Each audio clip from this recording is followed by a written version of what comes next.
This 21-year-old mother vanished from her home in broad daylight. When police arrive at the scene, all they find are her two young children, alone and crying. They have no idea where she is or why she disappeared. But everything changes when 911 receives a disturbing call from the mother herself while being kidnapped. 911. My name is Denise, and I just want to see my kids again. Trapped in her kidnapper's car, she's managed to steal his phone and dial 911 without his knowledge. On the call, she makes it seem like she's talking to the kidnapper, but in reality, she's giving crucial information to the dispatcher. What's your home address, do you know? Please come into my house. I'm a please. But what the kidnapper doesn't know is that she's the daughter of a veteran agent trained to track fugitives, and she's doing exactly what her father told her to do in a situation like this. Do you have a blindfold on? I can't see. Mommy. The kidnapper's phone is a burner phone, so her father can't trace her exact location. Her only chance of survival is to gather information from the kidnapper before he realizes what she's doing. What is the address that you're at?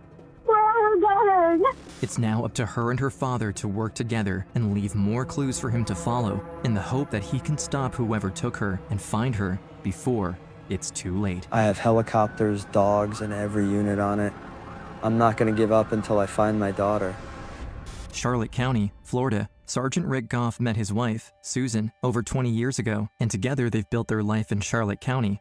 Worked for the sheriff's office so long, I was considered the toughest person around and stuff. And since I worked undercover so long and didn't care about anybody, and then I can remember when Denise was born, we took her to Methodist church for daycare. I had to drop her off that day, and I'm fighting back, tears and stuff like this, because that's my baby girl, As the years go by, Rick watches Denise grow into a young woman, and before long, he witnesses her finding the love of her life, Nathan Lee. Oh, look at that cute face. What's up?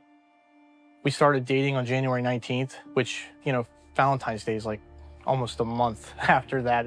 I was kind of getting nervous because I didn't know what to do. She found that ring with the heart on it with a little stone in the middle of it.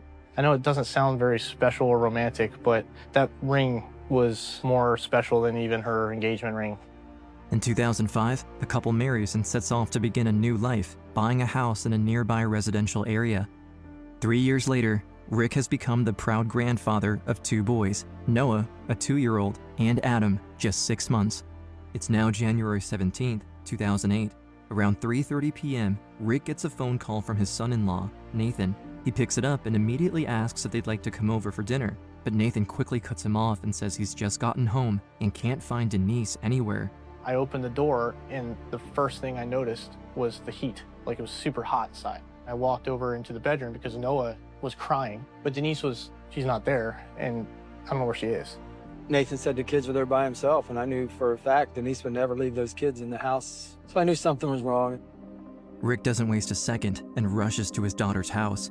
Nathan has already called 911. By the time Rick arrives at the house, police officers are already talking to Nathan. Their tone makes it clear they see him as a suspect in his wife's disappearance. And I understand it.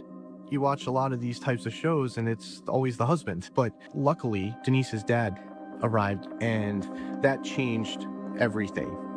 As soon as the officers see Rick and realize that Nathan is his son-in-law, they immediately back off. They know Rick well from his long career as a respected cop and expert fugitive tracker, and trust his judgment. In law enforcement, you always think it's the husband or family member, but I knew Nathan didn't do anything to Denise. Nathan and Denise lived out there by themselves with one neighbor. My first instinct, I wanted to go and interview the neighbor. While talking to the neighbor, she brings up something strange she had noticed around 2 p.m. She recounts seeing a green Camaro pull into Denise and Nathan's driveway, driven by a white man she had never seen before. And she goes, when he pulled in the driveway, he kept staring at me. So I got scared and I ran inside of my house. His mission is now clear: find the green Camaro. Rick immediately calls his own colleagues for backup. Right away, I called my team for support, and they immediately gave me everything I needed. Helicopters, dogs.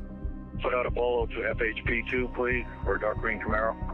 Patrol cops comb the area, desperately trying to locate the car described by the witness, while Rick stays glued to the radio. His entire community is on the case.